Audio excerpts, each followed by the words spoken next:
अमृता। यह शब्द सदियों से मानव कल्पनाओं, धार्मिक ग्रंथों और विज्ञान कथा फिल्मों में गूंजता आया है। क्या कोई ऐसा समय आएगा जब इंसान कभी बूढ़ा नहीं होगा, कभी मरेगा नहीं? क्या विज्ञान इस रहस्य को हल करने के करीब है? इस लेख में हम जानेंगे कि आधुनिक विज्ञान, जैव प्रौद्योगिकी, जेनेटिक्स, आर्टिफिशियल इंटेलिजेंस और नैनो टेक्नोलॉजी कैसे इंसानी जीवन को अनंत बनाने की दिशा में काम कर रहे हैं। मानव इतिहास में अमरता की इच्छा नई नहीं है। मिस्र के फराओ हों या चीन के सम्राट, सभी ने अमरता प्राप्त करने के लिए औषधियां, अनुष्ठान और रहस्यमयी साधन अपनाए। भारत में ऋषि मुनियों ने योग और तपस्या के जरिए दीर्घायु की कोशिश की, परंतु यह सब केवल मान्यता और विश्वास की सीमाओं तक सीमित था। विज्ञान और दीर्घायु, क्या अब कुछ बदल रहा है?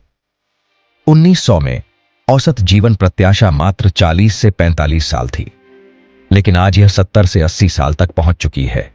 यह सब संभव हुआ है बेहतर चिकित्सा व्यवस्था, टीकाकरण, पोषण संबंधी सुधार, स्वच्छता और जन जागरूकता की वजह से। उम्र बढ़ना कोई जादू नहीं, बल्कि एक जैविक प्रक्रिया है।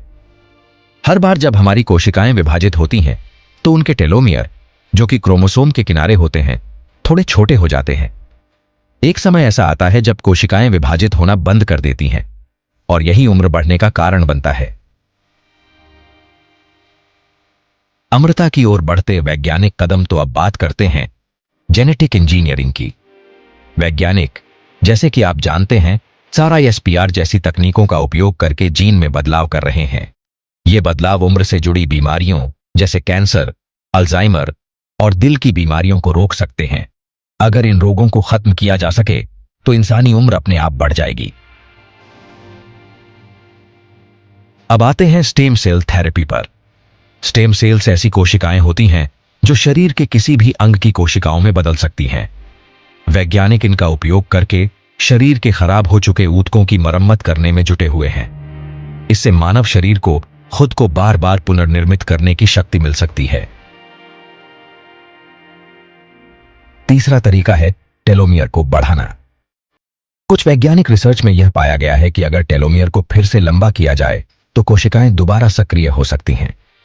इससे उम्र बढ़ने की प्रक्रिया को धीमा किया जा सकता है या शायद रोका भी जा सकता है। नैनो टेक्नोलॉजी और बायोमेडिकल रोबोटिक्स के बारे में सोचिए। कल्पना कीजिए, आपके शरीर में लाखों छोटे छोटे रोबोट, जिन्हें हम नैनोबॉट्स कहते हैं, चल रहे हैं। ये नन्हे रोबोट आपकी कोशिकाओं की मरम्मत कर रहे हैं, वायरस को नष्ट कर रहे हैं और कैंसर कोशिकाओं को खत्म कर रहे हैं। कितना अद्भुत होगा, है ना? अब जरा बायो इंजीनियर ऑर्गन्स के बारे में सोचते हैं। भविष्य में जब कोई अंग काम करना बंद कर देगा तो उसे बायो प्रिंटिंग तकनीक से नया अंग छापकर बदल दिया जाएगा। इससे इंसान किसी भी गंभीर बीमारी से बच सकता है। यह कितना क्रांतिकारी होगा, सोचिए। अब बात करते हैं कृत्रिम बुद्धिमत्ता और डिजिटल अमरता की। Mind uploading. क्या हमारा दिमाग क्लाउड में जा सकता है?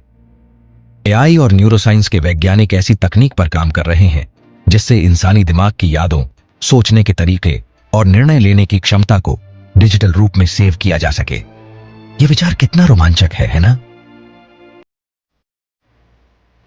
तो जरा सोचिए, अगर आप मरने के बाद भी एक आर्टिफिशियल इंटेलिजेंस वर्जन के रूप में वर्चुअल दुनिया में मौजूद रह सकें, जो आपकी आवाज, सोच और व्यवहार की हूबहू नकल करता हो, है ना? थोड़ा अजीब लेकिन रोमांचक भी। अब बात करते हैं उन प्रयासों की जो जीवन को बढ़ाने के लिए किए जा रहे हैं। अल्टोस लैब्स एक ऐसी बायोटेक कंपनी है जो उम्र बढ़ने की प्रक्रिया को पलटने पर काम कर रही है। इसमें दुनिया भर के शीर्ष वैज्ञानिक जुड़े हुए हैं जो इस चुनौती को हल करने की कोशिश में लगे हैं। इसी तरह गूगल की कंपनी कैलिको भी दीर्घायु और अमरता के रहस्यों को जानने में जुटी है। वे लगातार खोज कर रहे हैं कि इंसान की उम्र कैसे बढ़ाई जा सकती है और शायद एक दिन अमरता भी हासिल की जा सके। न्यूरालिंक, जो एलन मस्क का प्रोजेक्ट है, इंसानी दिमाग को कंप्यूटर से जोड़ने की दिशा में काम कर रहा है।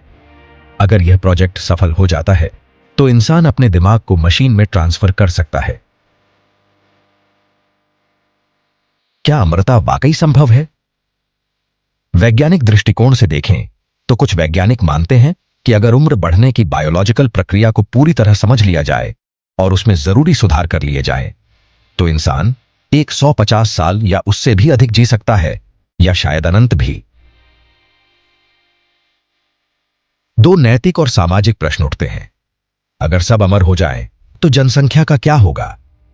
क्या अमरता केवल अमीरों तक सीमित रहेगी? और क्या जीवन का अर्थ तब भी रहेगा जब मृत्यु नहीं होगी? धार्मिक और दार्शनिक दृष्टिकोण पर विचार करें। बहुत सी धार्मिक शिक्षाओं में मृत्यु को मोक्ष का मार्ग बताया गया है। अमरता को एक अभिशाप के रूप में भी देखा गया है, जहां व्यक्ति हमेशा जीवित तो रहता है लेकिन अकेलापन और दुख भी साथ लेकर।